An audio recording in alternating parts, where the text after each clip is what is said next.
Y vamos a iniciar orando, por favor. Le voy a pedir a mi hermano Ernesto que encienda allí el aparatito y nos guíe en oración, por favor, hermano.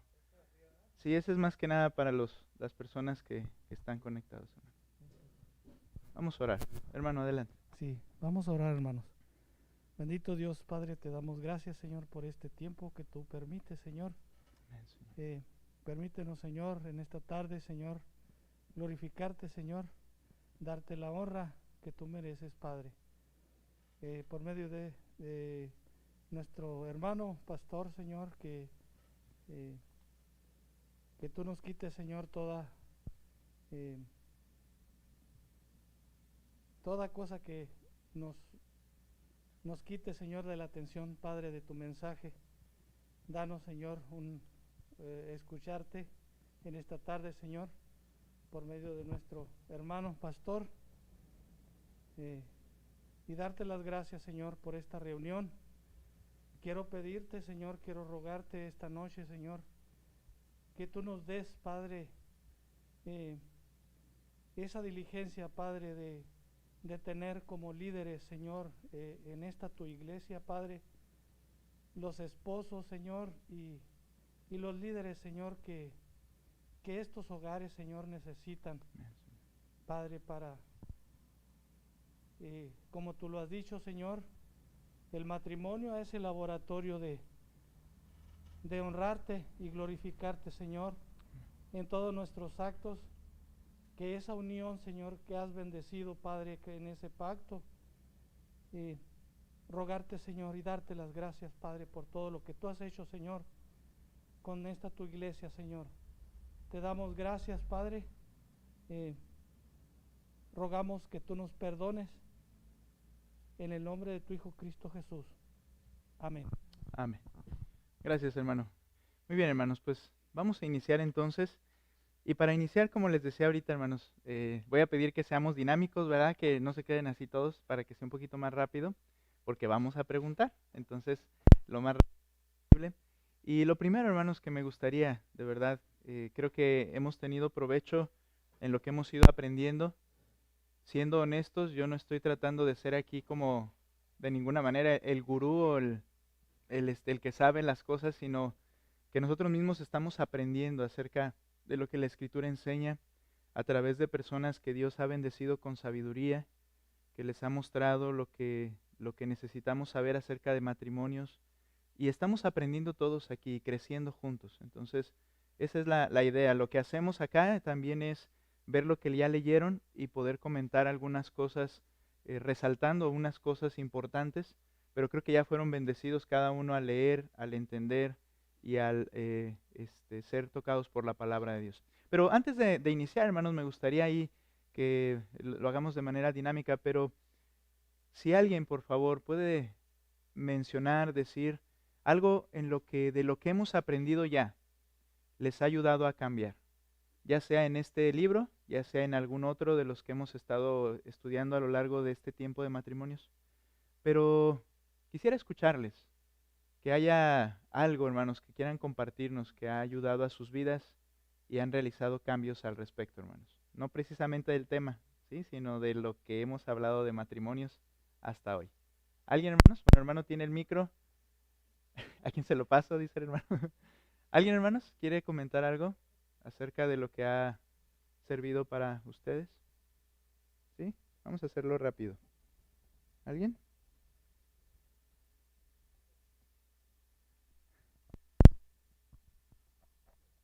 Sí. En lo personal, yo doy gracias a Dios por eh, conocer, conocer en realidad eh, el gran compromiso y el estar con una persona que quizá la vi mucho tiempo, pero en realidad ya como por muchas cosas, ¿no? El trabajo, más que nada, no como pretexto, sino el estar ya en comunicación al día. Es algo completamente realmente darse uno cuenta de lo grande que es Dios, de lo maravilloso que es en conocer a la persona y un cambio totalmente diferente. Yo en lo personal me he dado cuenta de tantas cosas que ni por aquí me pasaba, ¿no? Y pues yo darle gracias a Dios por ello. Eh, Quisiera hacer también a veces ejemplos hacia los demás, porque pues es lo que debemos y es el compromiso que tenemos hacia los demás. Pero en lo personal, como digo, doy gracias a Dios por ello. Gracias, hermano. Gracias Muy por bien. esta mujer que puso en mi camino y pues la estoy conociendo. No quiere decir que no la conocía. Estoy conociendo muchas cosas que no me daba cuenta yo. Lo que es la persona que tienes al lado a veces no te das cuenta Sí. de tantas cosas maravillosas que hay. Muy gracias, hermano. Bien, hermano. ¿Alguien más? Si quiere, páselo a la mesa de allá atrás. ¿Alguien que se acerque? Ok.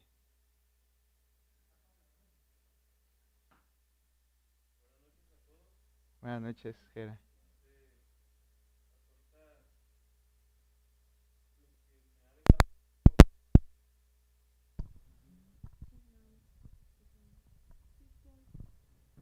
Ah, Adelante. no, pero no le presté bien. Bueno, lo que hasta ahorita, en lo que vamos del libro, me ha dejado varias enseñanzas. Me gustan mucho los ejemplos que hace mención el escritor. Y pues lo hace ver igual que uno, ¿no? Dónde ha tropezado, cómo lo ha solucionado. Es muy práctico y yo siento que no va a ser la primera vez que lo lea, porque sí me gusta y tiene uno que volver a leerlo para que se le quede grabado lo que está diciendo. Es muy bueno, es muy bueno. Ya he puesto en práctica, no me ha dado tan buenos resultados, ¿no? No en mí, sino con un amigo. De lo que ¿El habla. primo de un amigo? Nah, no, No, un amigo, él difería, dice, es que mi esposa, ella trabaja y lo que gana es de ella y yo trabajo y lo que gano es mío. Le digo, entonces, ¿qué chiste tiene estar juntos, no? O sea, si no lo manda Dios. No, pues es que, ya dije, no me va a entender.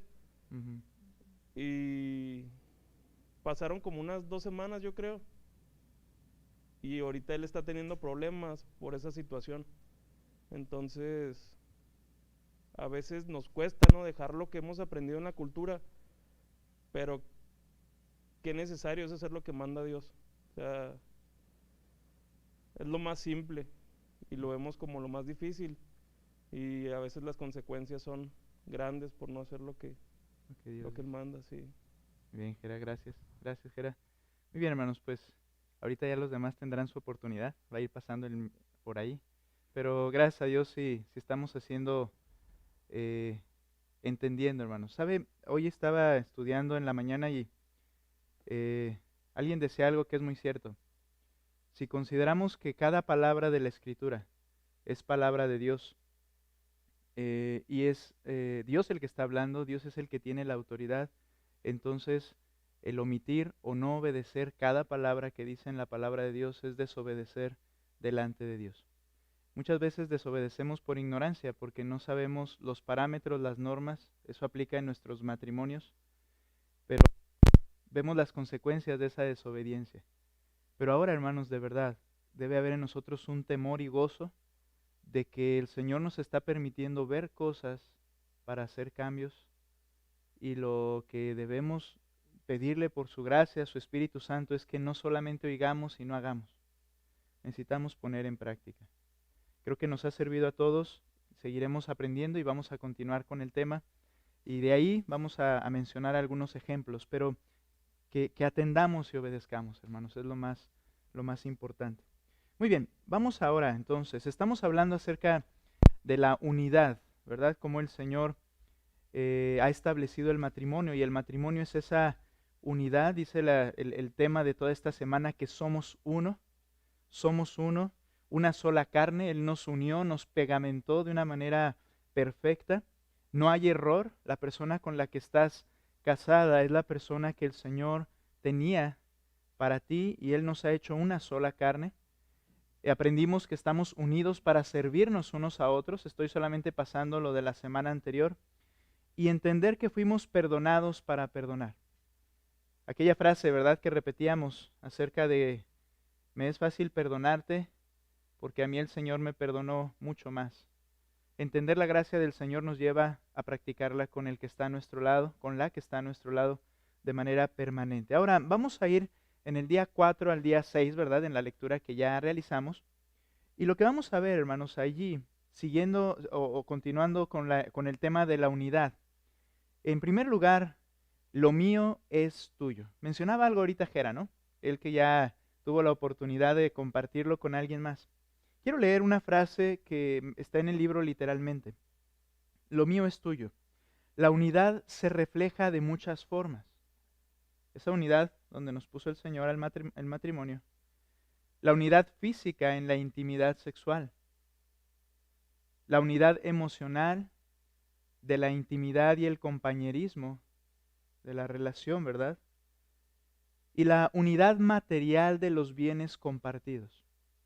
Veíamos en un tema anterior, en unas sesiones hace algún tiempo, cómo hay dos aspectos principales en donde los matrimonios están sucumbiendo o sucumbimos de manera permanente y luchamos de manera permanente, y el Señor los pone en un solo texto: la intimidad sexual y la economía o las riquezas materiales. Dos aspectos por los cuales se han formado ídolos literalmente en cuanto al sexo y las riquezas. Y dos cuestiones por las cuales hay problemas profundos en los matrimonios, lo cual provoca pecados también continuos de pornografía, de muchos pecados sexuales, ya sea en el hombre o en la mujer. La economía, ¿verdad?, que hace en pensar a las personas en la individualidad. ¿Cuántas veces no hemos escuchado a madres o a esposas decir: es que yo quiero trabajar? ¿Por qué? Porque yo quiero comprarme mis cosas, ¿no? Y todo esto son cosas que el Señor habla ahí en Hebreos, cómo afectan al matrimonio. Y hoy hablamos aquí particularmente de la parte económica. Lo mío es tuyo. Ahora, cuando nos unimos, veíamos y aprendíamos, en ese momento de ser unidos, de dar el sí, de casarnos legalmente, aunque no hubiéramos conocido a Cristo, en ese momento el diseño de Dios era hacernos vulnerables uno al otro. Ponernos en un estado de vulnerabilidad. Debemos entender que el matrimonio es un pacto mediante el cual, y lo hemos repetido varias veces, cedemos nuestros derechos. Cedí mis derechos, aunque quizá cuando me casé realmente buscaba satisfacer mis propias necesidades y alcanzar mis propias metas, en realidad al momento de dar el sí es un acto de ceder nuestros derechos, y como aprendimos la semana antepasada, para vivir por la unidad de una sola carne. Ahora vivimos con ese objetivo. Desconociendo esto, hermanos, ¿cuántas veces los matrimonios no vivimos de una manera independiente cada uno? Mis gustos, mis películas, mis tiempos de deporte, mis tiempos de yo sola. Y se tiene la idea en nuestra cultura de que cada uno tiene que buscar ser feliz por sus propios medios. Trasladamos eso a la iglesia y se sigue viviendo de esa manera. No entendemos que vivimos bajo una cultura individualista y que desde antes del matrimonio piensa: ¿y si no funciona? Ahora, hay algunos que nos casamos y no había mucho que pelear o mucho en qué pensar, ¿verdad? Económicamente o de propiedades o cosas así. Pero no sé ustedes, pero es probable que al momento de casarnos, aún como cristianos, llega por ahí el pensamiento: ¿y si no funciona? ¿Y luego después qué va a pasar? Entonces, en esa mentalidad individualista, ese pensamiento de ¿y qué si no funciona? Lleva a las personas a entrar ya con una puerta de salida en su matrimonio, buscando la manera en que si esto no funciona, entonces yo puedo hacer esto, yo tengo mi profesión, yo tengo mi carrera, hombre y mujer, yo puedo valerme por mí mismo, y entonces desde el preciso momento del matrimonio esa es la idea. ¿Por qué? ¿Por qué hacen preparativos para la huida cuando sea necesario y pensando en el beneficio propio? ¿Por qué? Bueno, este es el resultado, hermanos, de la depravación pecaminosa desde Edén. ¿Recuerdas? En el preciso momento en que el pecado entró, la mujer que tú me diste, acaba con ella. Ella es la culpable. Individualista, egoísta. Y se comenzó desde ese mismo inicio a pensar en uno mismo. Es el resultado de la depravación del pecado desde el día de Edén. Decía el autor y algo que es muy cierto, ¿verdad? Estamos viviendo en una cultura sumamente individualista, pero en realidad es la naturaleza pecaminosa desde el principio. Que esté más marcada y que los principios normales en la sociedad estén de una manera tan claros, simplemente muestra que la depravación y el pecado sigue en ascenso. Pero debemos entender que al unirnos decidimos hacernos vulnerables. Literalmente, si la persona no está, yo no sé qué haría. ¿Lo has pensado así? Ahora, como creyentes, si un día el esposo o la esposa falta, tenemos a un padre que está allí y que nos va a sustentar y fortalecer. Pero el sentimiento, hermanos, de dependencia del uno al otro debe llevarnos a pensar así. ¿Y ahora qué hago? ¿Qué hiciera yo si no estuvieras tú? Pero si en el hogar tú respondes a esa pregunta como, no, yo tengo un plan B, es porque estamos viviendo de una manera individualista, egoísta. Y no estamos entendiendo y no estamos practicando la vulnerabilidad y la interdependencia entre el esposo y la esposa. Muchas cristianas, hermanos, ven al mundo y la cultura cómo se maneja. Y las mujeres como de alguna manera no está mal que tengan una preparación, no es el punto. El punto es el individualismo. Y entonces ven las esposas cristianas muchas veces y viene a sus pensamientos el decir, es que yo quisiera ser alguien, yo quisiera alcanzar estas metas, yo quisiera nuevamente la idea de la cultura de este siglo. El matrimonio, como dice el autor, es un acto voluntario para hacernos vulnerables. Ahora, hermanos, muy bien, yo no sé cómo se casó usted. Yo sí sé cómo me casé yo. Pero si en este momento estamos en una condición todavía, una mentalidad individualista, necesitamos tomar una determinación. Hacerme vulnerable, dependiente de mi esposo, dependiente de mi esposa. Dice el autor que es hacernos vulnerables, hacernos físicamente vulnerables. Él menciona cómo en el momento de la intimidad estoy completamente vulnerable ante el ser amado. Y esto me hizo recordar de manera inmediata cuando Adán y Eva pecaron, dice la Escritura, que ¿qué pasó en sus mentes? ¿Tuvieron qué? Vergüenza. Y decía John Piper, ¿por qué vino vergüenza? ¿Acaso no veían que estaban desnudos? Claro que sí, pero como al momento del pecado se volvieron egoístas, dejaron de ser confiables.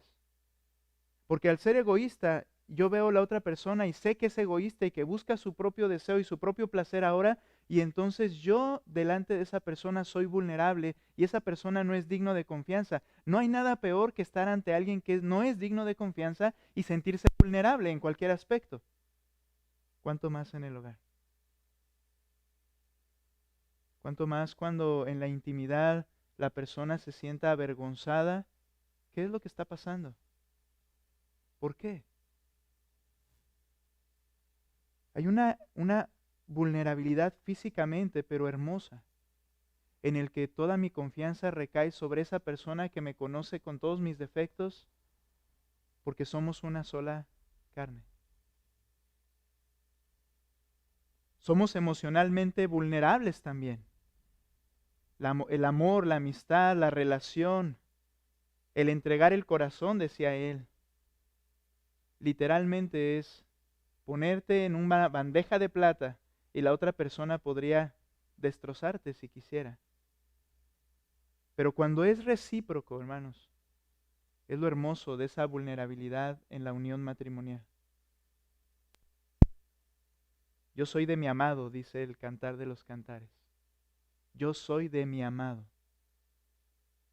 y él es mío. Qué hermoso. Y también, como el tema que estamos tratando, esa vulnerabilidad en tres aspectos es físicamente vulnerables, emocionalmente vulnerables y materialmente vulnerables. ¿Por qué? Porque ponemos a disposición de nuestro cónyuge todos nuestros bienes. Todos nuestros bienes. Dice la Escritura, nos muestra que debemos comprender, en primer lugar, para poder ceder en esta parte de vulnerabilidad en cuanto a nuestros bienes, debemos entender que todos los recursos le pertenecen a Dios. Ese es un principio cristiano, hermanos, que debemos de siempre recordar. ¿Por qué? Porque si yo recuerdo que todo lo que yo soy y lo que tengo le pertenece a Dios, lo voy a usar de la manera que Dios dice que lo use. Y un término que debemos recordar es que Él siempre dice que seamos generosos. Todos los recursos son de Dios. Como mencioné, hay dos aspectos en los cuales son talón de Aquiles de los matrimonios: la intimidad y las finanzas. Vaya conmigo a Hebreos capítulo 14.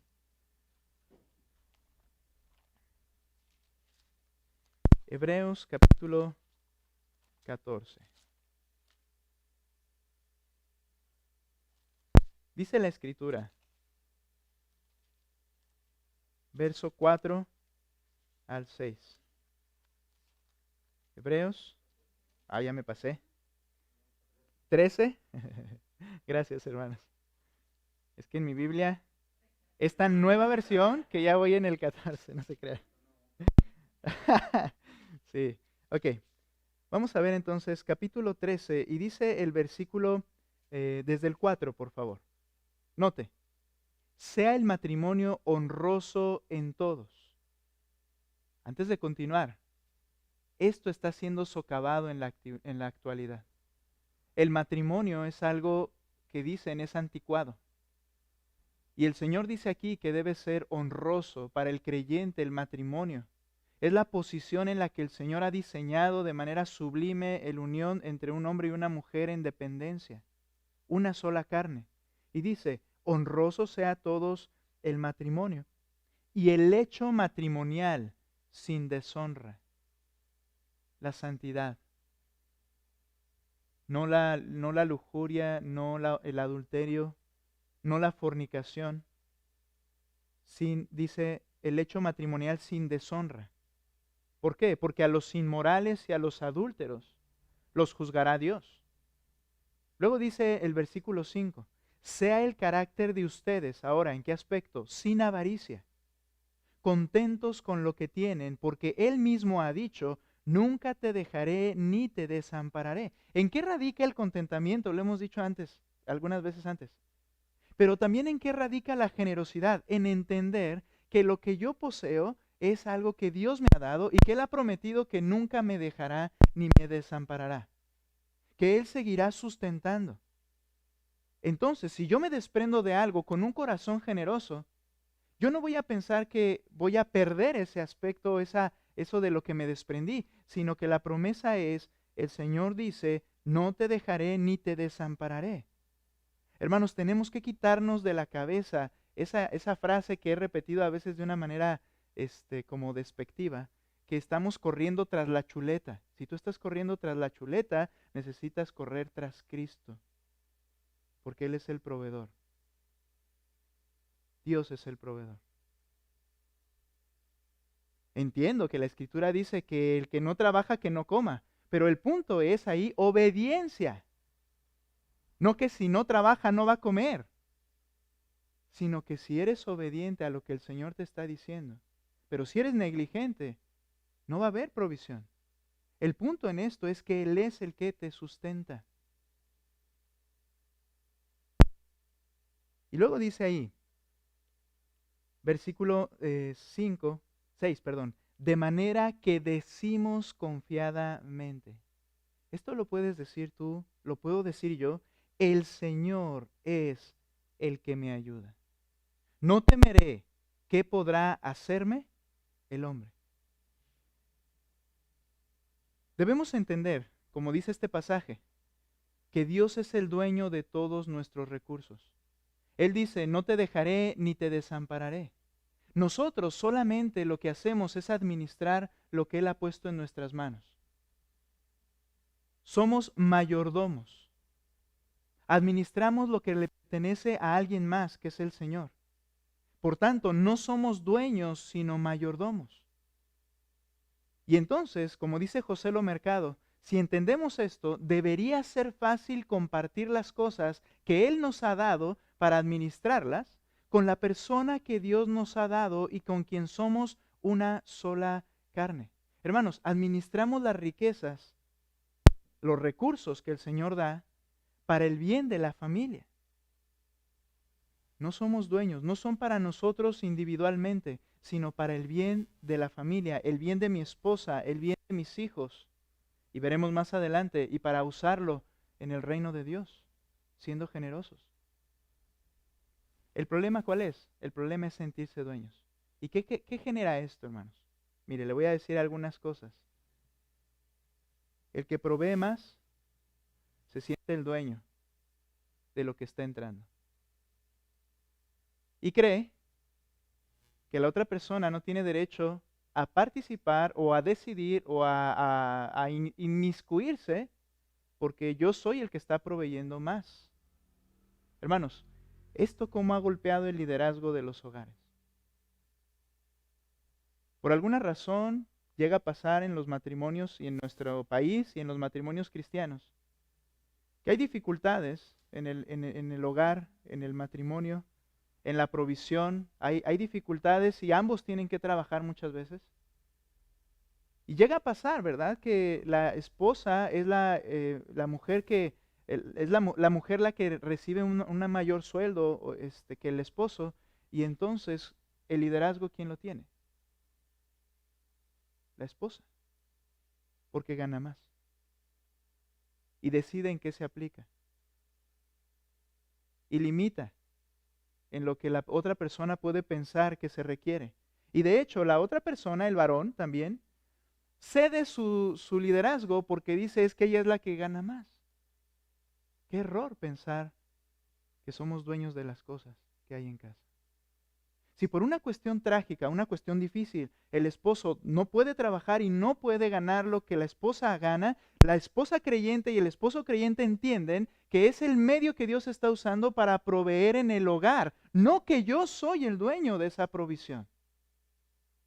Y entonces, como es el Señor el que está sustentando, en unión y bajo el liderazgo del esposo, en sabiduría, y para eso necesitamos mucho a nuestras esposas, algunos de nosotros, hablo por mí, entonces tomamos decisiones y usamos el dinero y las riquezas para la gloria de Dios y para las necesidades del hogar y la satisfacción del hogar de manera correcta.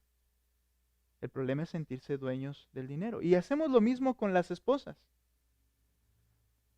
Las esposas nunca traen nada nuevo porque el esposo no se las compra, porque el esposo se siente que él es el dueño de la riqueza y entonces él decide en gastar en él mismo, pero no en los demás.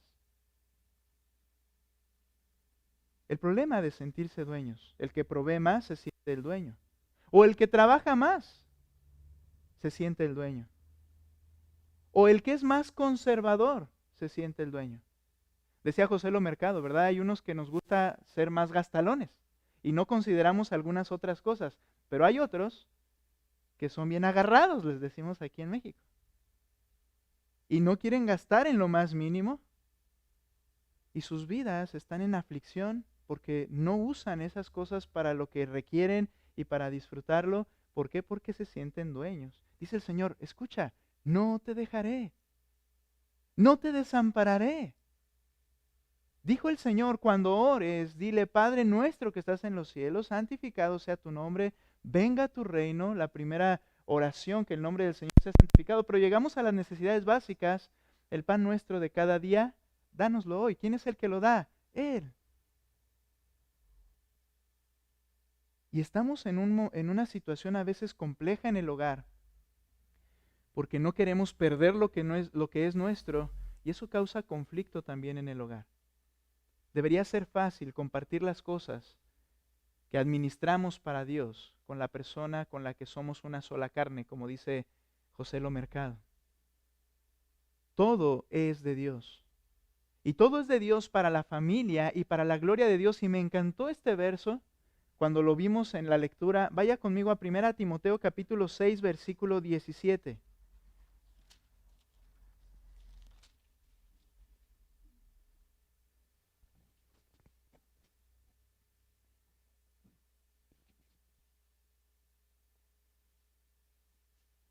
No quiero que se confunda, no quiero escuchar como que estoy promocionando el ser haragán. Ahorita lo vamos a ver que no es así en otro pasaje. No es la idea. 6:17, 1 de Timoteo 6:17. No quiero que piensen, como les decía, de ser haragán, pero quiero que piensen algo. ¿Cómo estás disfrutando las riquezas que Dios te da? ¿Cómo las estás disfrutando? No, eso es pecado. Vamos a ver lo que dice este texto. A los ricos de este mundo. ¿Sabe que si un africano estuviera con nosotros de aquellas zonas bien difíciles, ¿sabes qué pensaría de ti y de mí? Que somos ricos. Aquí el punto es, bueno, rico, ¿a qué medida te refieres? No, se refiere a las personas que tienen riqueza y que ponen muchas veces su atención en esa riqueza. Dice, a los ricos de este mundo o en este mundo, enséñales, quiere decir que son cristianos. Enséñales que no sean altaneros, ni pongan su esperanza en la incertidumbre de las riquezas. Las riquezas son inciertas. Si tú pones tu esperanza allí, vas a ser defraudado de manera permanente y constante. Son inciertas. No pongas tu esperanza en la incertidumbre de las riquezas, sino en Dios, el que dijo que no te dejaré ni te desampararé. Y luego dice, el cual nos da abundantemente todas las cosas para que las disfrutemos. Hermanos, ¿cómo disfrutas tu riqueza? O dime, o piensa más bien, ¿para qué es tu riqueza? ¿Cuál es el propósito de lo que ganas? ¿Cuál es? Inmediatamente, yo sé, hermanos, que pensamos en los hijos. Así. He oído esto varias veces, lo he pensado varias veces. Es que yo necesito trabajar para ellos. Que bueno, está pensando en la familia, ¿cierto? Pero el punto es que hay personas que no disfrutan las riquezas que Dios les da, que no se ven gozosos con el trabajo que tienen y la riqueza que entra en el hogar, lo poco o lo mucho. Que en todo momento son altaneros y el punto es, ¿verdad? La intención de no, ¿verdad? No hay que, esto no lo vamos a tocar y esto no va a ser así. Pero quiero preguntarte algo, ¿no es la misma promesa para tus hijos? ¿No es el mismo Dios que va a sustentar a tus hijos? Qué bueno, si tienes la oportunidad de tener en la cuenta del banco un retiro hermoso y para, no sé, la cosa es que si te mueres, pues no sé quién se va a retirar con eso, pero si lo puedes tener y otros lo van a disfrutar y dices, no hay problema, está bien. El punto es, ¿estás disfrutando las riquezas materiales que Dios te da? Porque Él nos dio todas las cosas abundantemente para que las disfrutes. Dice la Escritura, gozaos. Vuelvo al punto, no estoy hablando de ser unos haraganes y vamos a despilfarrar. Pero la cosa importante es entender que las riquezas que Dios nos da las debemos disfrutar como pareja hasta que Dios nos las siga dando responsablemente, tomando decisiones sabias, pero habla aquí de disfrutar lo que Dios nos provee.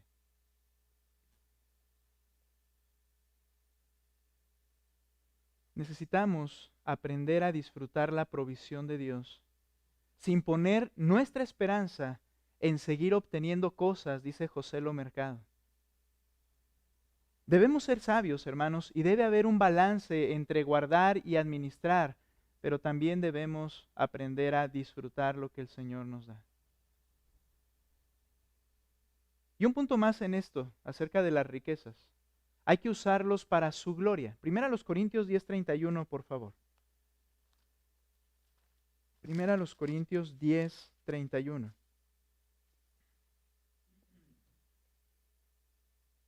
¿Lo tienen ustedes, por favor?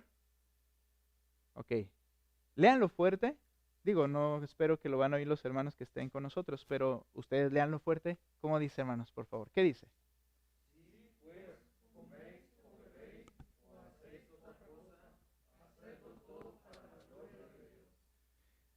Dice el escritor del libro que estamos leyendo, un creyente, cada centavo que usamos, cada activo que tenemos, finalmente debe traer gloria a Dios. Este pasaje nos está diciendo en el verso 31, entonces ya sea que coman, que beban o que hagan cualquier otra cosa, háganlo todo para la gloria de Dios. Esto implica que nosotros debemos aprender a ser generosos. Las riquezas que tenemos, el Señor nos ha mostrado y nos ha mandado a ser generoso. Generoso con mi cónyuge. Bueno, quería decir algo aquí, ¿verdad? A veces pasa esto, que cuando en un momento dado nos sentimos dueños de las riquezas, ¿qué pasa cuando el cónyuge se le prende el foco? En esas veces que casi no se nos prende, pero se le prende el foco y le otorga algo, ¿verdad? Y le compra algo, inmediatamente, ¿con qué compraste eso? Pero a la vez, después pueden quejarse en decir, es que no tiene atenciones conmigo. Es que mi esposa yo siento que no me ama porque no la veo que esté atenta a...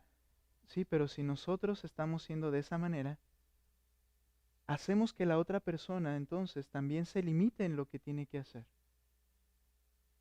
Para mí es un gozo, les quiero decir, y hemos aprendido esto con mi esposa y conmigo, en que por un tiempo batallábamos uno con el otro en algunos aspectos.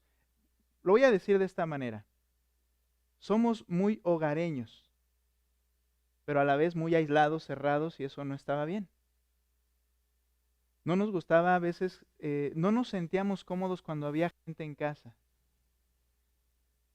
Pero fuimos aprendiendo que lo que tenemos es para ser hospitalarios. Y que a veces implica invertir. Pero para mí es un gozo que cuando a mí viene una idea de decir, voy a invitar a tal familia. Cuando mi esposa dice, sí, está bien, y vamos a hacer esto, y vamos...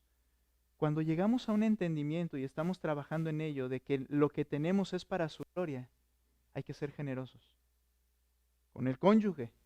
Hay que ser generosos en tu iglesia. La Escritura enseña que debemos dar con generosidad. Debemos dar con la intención de que el reino siga creciendo. Debemos invertir en aquello que implica la salvación de las almas. Y usar nuestra riqueza para eso, hermanos, es la mejor manera de usarlo. Generoso en el hogar, generoso en la iglesia y después también generoso con todos. Ese es el principio que aparece en 2 Corintios 9, 7 al 11. Que Dios ama al dador alegre. ¿Y qué dice? Que debemos dar de manera voluntaria, de manera generosa y alegremente. ¿Por qué? Porque dice la Escritura, fiel es Dios, que multiplicará y proveerá, dice, los frutos de su justicia, y dice la Escritura, para que puedas seguir dando con liberalidad. Cuando usamos los recursos para la gloria de Dios, aún en el hogar, en la iglesia y en todo lo que hacemos, el Señor, déjeme decirlo así, sin hablar de avaricia o promover la avaricia, Él ha puesto su palabra de que Él proveerá para que puedas dar con más libertad. Si antes había una restricción allí que, bueno, es todo lo que tengo y no puedo dar más, la Escritura dice, y aquel que es generoso, el Señor le dará para que dé con toda liberalidad. Hay que usar las riquezas para la gloria del Señor. Una pregunta. Le voy a pedir a mi hermano Manuel, ya que está cerca del micro. ¿Cómo el Evangelio, entender el Evangelio, le motiva o nos motiva a ser generosos, hermano? ¿Cómo el Evangelio nos motiva a ser generosos? ayúdale aprendiéndolo ahí. Sí, bueno, la contestación es porque sabemos que todo lo que le pertenece a Dios, perdón, que todo lo que tenemos le pertenece a Dios, y que debemos ser buenos administradores de lo que Él nos da. Y además es una manera de glorificarlo.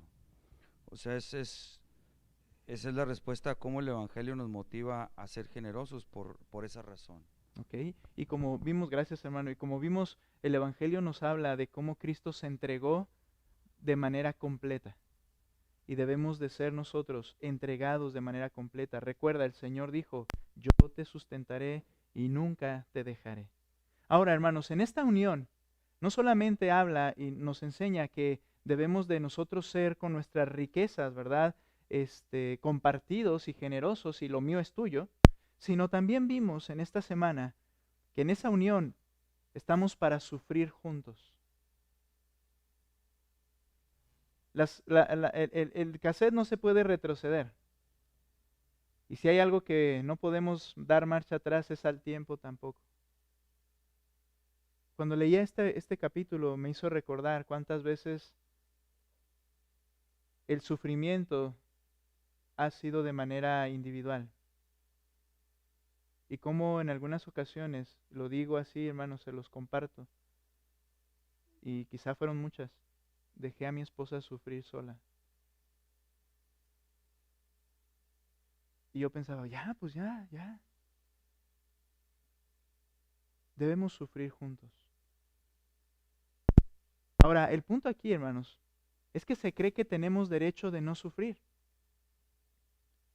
Se cree que debe ser una garantía que se debe perseguir, que se debe cumplir y por la cual debemos luchar. Tenemos el derecho de no sufrir. Vivimos en un mundo en el cual todos tienen derecho, dicen, a ser felices.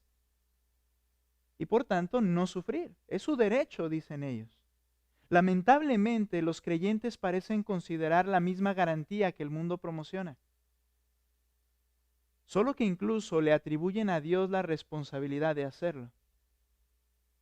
¿Cuántas veces cuando hay alguna situación difícil, lo primero que no se expresa y se declara es, Dios es bueno, Dios es fiel, Dios es todopoderoso? Ahora dígame si esas son mentiras. No, pero ¿por qué se hace? Se declaran dichos atributos de Dios como exigiendo, por lo tanto, que Dios debe hacer algo cuando estoy en algún tipo de sufrimiento. Es más, esta es más o menos la teología que Job manejó por algún tiempo. Y que muchas veces los cristianos creen que ese es lo que debemos de esperar. Nota unos textos. Job capítulo 29, verso 18, por favor. Pues somos cristianos. Incluso hay mamás, ¿verdad?, que con amor les dicen a sus hijos, es que tú no vas a sufrir lo que yo sufrí. Bueno, quizá las mismas cosas no, ¿verdad? Pero la idea es, nosotros sufrimos y ustedes que conocen a Cristo no van a sufrir. Job capítulo 29. Y vean lo que dice el verso 18. Está Job recordando, en medio de enfermedad y de casi muerte física, muerte de sus hijos, pérdida de todas las cosas materiales, y Job se pone a recordar y dice en el versículo capítulo 29, 18. Note lo que dice. Entonces pensaba, en mi nido moriré y multiplicaré mis días como la arena. Mi raíz se extiende hacia las aguas y el rocío se posa de noche en mi rama. Conmigo siempre es nueva mi gloria y mi arco en mi mano se renueva. Ahora, ¿por qué él pensaba así? Si leemos todo Job, porque él era fiel a Dios. Y Dios lo había bendecido. Y él era más que un gobernante en la región en la que él estaba. Él era un creyente genuino del Señor. Y lo vemos en todo el libro de Job. Pero él consideraba que él iba a morir en su nido, tranquilo, con su raíz hasta las aguas, su gloria siempre en él. renovándose día a día en el sentido de beneficios y de tranquilidad. Pero cuando vino el desastre, él entonces ahí mismo responde en el 30:26, por favor, acérquese a ese texto. Vea cómo afirma Job. Cuando esperaba yo el bien. Cuando esperaba yo el bien, porque había hecho las cosas correctamente. Vino el mal. Cuando esperaba la luz, vino la oscuridad. Hermanos, ¿qué pasa cuando llega el sufrimiento? ¿Qué sucede bajo esta teología y esta idea que se ha arropado en el cristianismo?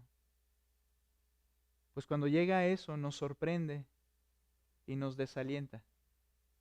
Cuando llega la enfermedad y cuando llega la muerte, la cabeza de muchos creyentes se vuelve una bola porque dice, pero es que Dios, que es el Todopoderoso, debiera ayudarme. O quizá, ¿verdad? Llega a pasar que cuando muere un ser querido, inesperadamente, se llegue a pensar, bueno, ¿qué es lo que está pasando? Si el Todopoderoso está conmigo.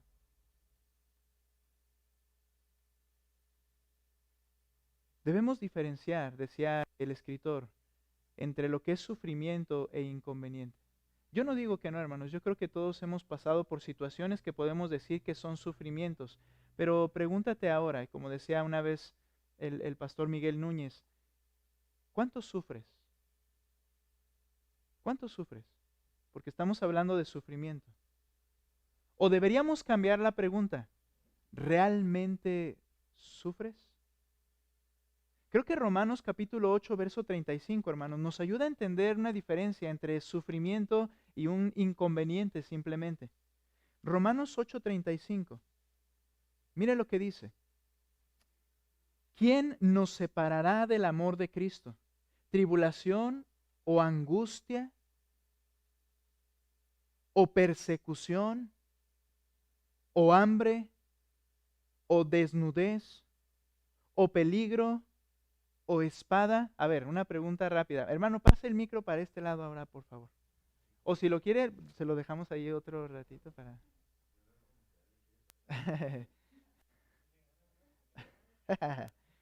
Muy bien, gracias, hermano. Ahí nada más ténganlo listo. Ok. Note nuevamente el 35. ¿Quién nos separará del amor de Cristo? ¿Tribulación o angustia o persecución o hambre o desnudez o peligro o espada? A ver, este pasaje nos dice, nos afirma que estas cosas no llegarán a nuestra vida. Por ejemplo, hay un proverbio que dice, no he visto justo desamparado ni su descendencia que mendigue pan. Se traslada a eso y dice, este texto dice que ningún creyente va a padecer necesidades. Ok, aquí tenemos un texto que habla de sufrimientos y los enlista de manera muy clara. Tribulación, angustia, persecución, hambre, desnudez, peligro o espada. ¿Está diciendo el texto que el creyente está exento de estas cosas? ¿Lo dice? No. ¿Qué está diciendo? Que aunque lleguen esas cosas, Cristo me sigue amando, sustentando y guardando hasta el momento que Él lo determina para llevarme a su gloria. No dice que no vamos a pasar por cuestiones angustiantes. No dice que quizá un día no me quede en su gracia desnudo literalmente y sin nada que comer. Pero en medio de ello, el Señor está conmigo. Es lo que está diciendo el pasaje. ¿Quién me separará del amor de Cristo? Ahora, podríamos decir, no, es que eso no cuadra con el cristianismo, hermanos. Es que en nuestro occidente no cuadra. Pero si usted y yo fuéramos cristianos en regiones en las cuales son asesinados y quemados vivos en primer lugar, por ser cristianos, ¿qué haríamos? Esa idea occidental de estar bien, felices y contentos y que el Señor debe de mantenernos de esa manera, entonces ¿dónde estaría nuestro Dios? O en Chiapas, donde son macheteadas las personas que son cristianas y muchos asesinados sin que se sepa. No estamos muy lejos. Pero en el matrimonio, hermanos, el Señor nos puso para gozar de las bendiciones de esa unión pero también para gozar o para padecer los sufrimientos en esa unión. Ahora, viendo estos sufrimientos, la pregunta es, ¿estás sufriendo? ¿Estás padeciendo alguna de estas cosas en este momento? Y decía José Lo Mercado, si tu problema es porque tu celular, o el auto, o el calor, o el frío, o que estamos en delicias, ¿verdad? Y que me gustaría estar, no sé, en un lugar donde haya no sé qué cosas. ¿Cómo sufro? No, esos son inconvenientes y cuando tú los consideras sufrimiento, muestra lo egoísta que eres, decía José Lo Mercado en mis palabras. Es hermoso, hermanos, cómo algunas regiones tienen un culto cada vez, una vez al mes quizá, y los creyentes descienden de las montañas caminando durante quizás 6, 7 horas para llegar a la iglesia y no se quieren ir porque dicen, caminé 7 horas, vengo aquí y voy a escuchar y me voy a ir en 1 hora. Y los pastores que tienen que ir a predicar ahí tienen que predicar 1 y 2 y 3 y 4 predicaciones y se acaban sus libritos de predicaciones que llevaban listos y los hermanos quieren seguir escuchando y nosotros sentimos que sufrimos con venir, con ser edificados, con el sol, con el frío. Tenemos que ver si no estamos siendo tan individualistas. No quiero decir que no hay sufrimiento. Hay sufrimiento en el matrimonio. Y hay sufrimiento por causa de que somos pecadores los dos que estamos en esa unión. Hay sufrimiento también por causa de los demás que también son pecadores y que pueden atentar contra nosotros. Hay sufrimiento porque también Dios usará ese sufrimiento para transformarnos. Pero entonces, ¿qué debemos hacer? Pues debemos estar unidos y sufrir juntos como pareja. El Señor ha diseñado las cosas para que dependamos unos de otros. Como pareja, como familia, como iglesia. Y cuando estamos en esos momentos de dificultad, debemos traer a la mente el ejemplo de Cristo, Hebreos capítulo 12. Y de esta manera recobrar aliento y esperanza. Dice Hebreos capítulo 12, versículo 3. Consideren pues a aquel que soportó tal hostilidad de los pecadores contra él mismo, para que no se cansen ni desanimen en su corazón. Hay sufrimiento. ¿Qué es el consejo del escritor de Hebreos? Mira, voltea a ver a Cristo y ve que fue el único hombre en toda la tierra que realmente fue abandonado por su Padre, que fue tratado como el peor malhechor, que fue literalmente su piel desgajada de su cuerpo, y él aún así se mantuvo fiel, dice, porque tú no vas a padecer hasta ese punto. Predicaba el pastor Beto algo que es muy cierto. Quizá un día alguien pueda ser quemado vivo, pero no será abandonado por el Padre jamás. No sufrirá, nunca sufriremos lo que Cristo sufrió. Cuando vemos eso, entonces mi sufrimiento se hace tan llevadero y confiando en el Señor. Pero nos enfocamos en los inconvenientes y creemos que estamos sufriendo muchas veces. ¿Qué inconvenientes en tu vida los has considerado por error como sufrimientos? Pero la segunda pregunta quiero que la conteste la mesa de allá, alguno de ustedes, hermanos. ¿En qué formas tu matrimonio puede crecer en caminar en unidad durante los tiempos de sufrimiento? ¿Cómo puedes crecer en unidad en los tiempos de sufrimiento? ¿Alguno, hermanos? Allá está el micrófono, ¿eh? ¿Quién se anima? No vamos a avanzar hasta que no contesten.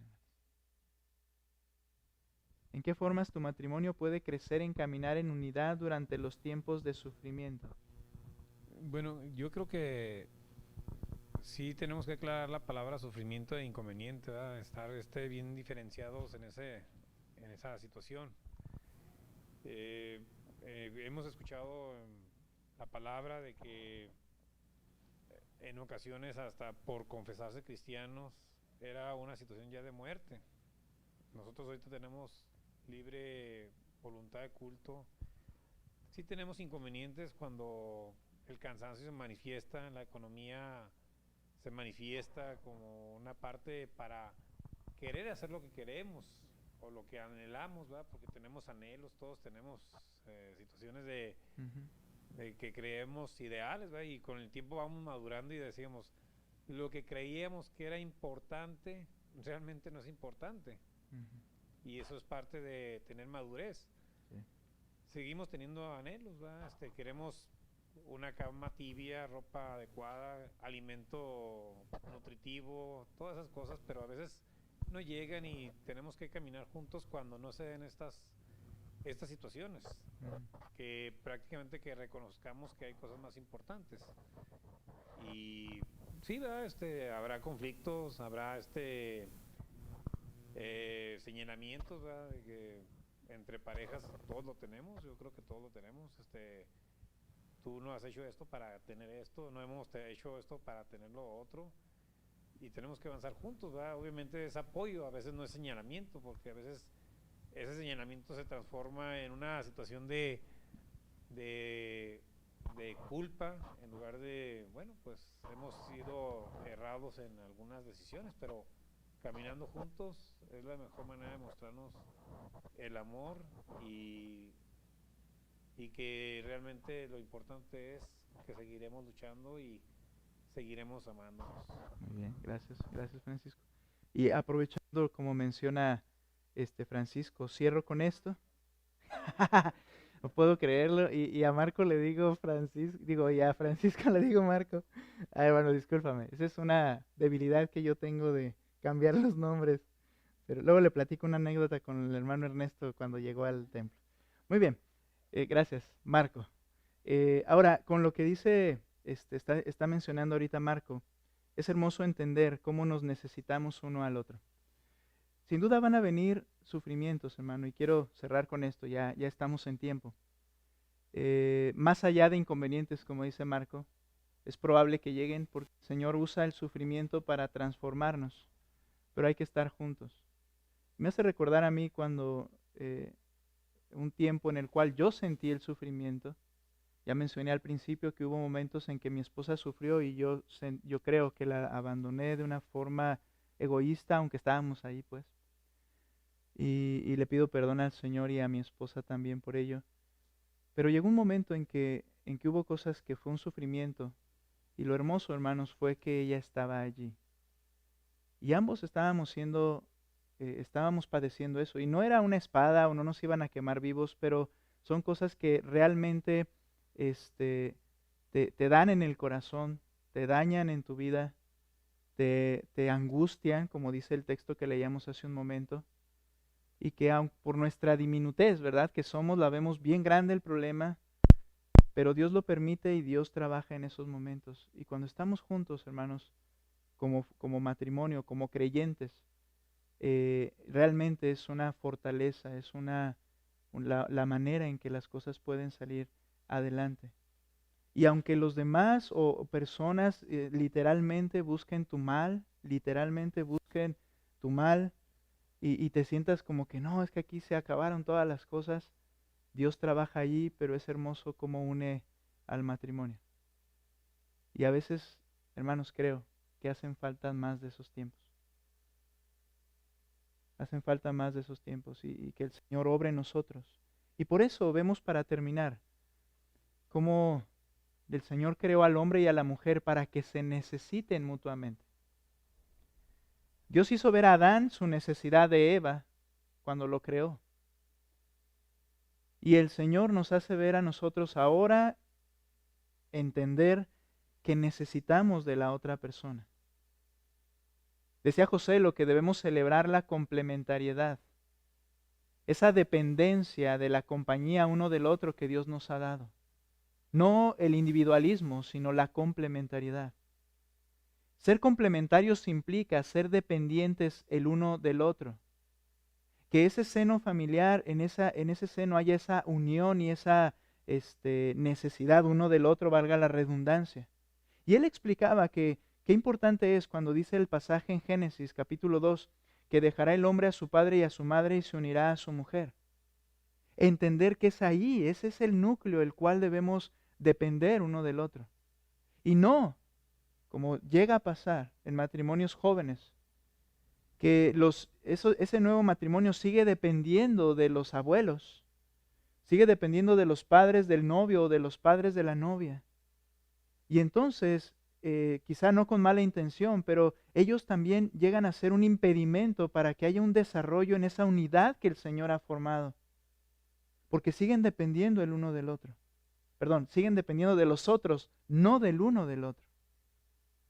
Voy a ser claro y honesto en esto. El Señor nos ayudó a aprender este punto sacándonos de nuestro hogar desde hace mucho tiempo. Y nos hizo estar así, solitos, y conocernos más profundamente. Y luchamos solitos. Y hubo cosas que estuvieron duras. Yo sé que mis padres y sus padres siempre estarán allí, mis familiares, pero es tan necesario entender que la necesito y que ella me necesita a mí. Qué importante, somos dependientes el uno del otro. Hemos caído, decía Joselo, y concluyo, ya voy a acabar, la mentira de la autosuficiencia nos conduce a no reconocer que nos necesitamos mutuamente. Pero el diseño de Dios es perfecto. Y recuerda que cuando el Señor diseñó al matrimonio y concluyó la creación, Él dijo que era bueno en gran manera. La cultura de hoy pone en tela de juicio el matrimonio como algo que no funciona porque no quieren sentirse vulnerables, dice José Lo Mercado. Debemos rechazar cualquier pensamiento que nos haga creer que podemos funcionar de forma diferente. Dios nos diseñó para ser dependientes, para relacionarnos unos con los otros. ¿Y eso comienza en dónde? En el hogar. Y luego después, ¿a dónde traslada? La iglesia. Dependemos unos de los otros. El Señor así nos ha diseñado. Hermanos, somos una unidad. Y su esposa y su esposo no es su enemigo. Decía Gary Thomas, simplemente es el espejo que le va a ayudar y que el Señor para que su pecado se arrepienta ante el Señor, pero no es su enemigo, siempre la persona que mejor le conoce y quien más le puede ayudar para exhortarle y edificarle. Somos una sola carne. Hermanos, les invito que para dentro de 2 semanas lean los primeros 3 días de la semana número 3, que es la que vamos a tratar. Vamos a orar, por favor. Señor, gracias por este tiempo. Señor, sé que ha sido extenso, pero también, mi Dios, sé que tenemos necesidad de poner en práctica lo que estamos aprendiendo, Señor. Que taladren en nuestra mente estas palabras. Cada palabra en tu escritura es tuya. Y si no obedecemos cada palabra, estamos desobedeciéndote a ti. Ayúdanos a hacer cambios radicales, Señor. A dejar de vivir para nosotros mismos, de ser egoístas, individualistas. Y ayúdanos, mi Dios, a vivir realmente para el otro. Ayúdanos a disfrutar las riquezas que nos has dado. Señor, recordamos la parábola de aquellas riquezas cuando tú dices que debemos ganar amigos por medio de las riquezas injustas. Debemos ser fieles con aquello que no nos pertenece porque te pertenece a ti. Debemos ser generosos unos con los otros en el hogar. Sabios para administrar lo que te pertenece a ti, Señor, pero disfrutar lo que tú nos das. Señor, te pido que nos des sabiduría para sufrir juntos. Mi Dios, ayúdanos a estar así de unidos. Y te ruego, Padre, que tú obres y hagas lo que tengas que hacer para transformar nuestras familias, nuestros hogares, porque así también tú fortalecerás y transformas nuestra iglesia, Señor. Gracias por esta noche. En el nombre de Cristo Jesús. Amén. Muy bien, hermanos. Ok, entonces ya quedó la tarea. ¿No se les olvida? Muy bien. Ok, hermanos. Bien, pues gracias por haber venido. Si alguien gusta algo más, hermanos, con toda confianza. Y estamos terminados. Que Dios les bendiga, hermanos.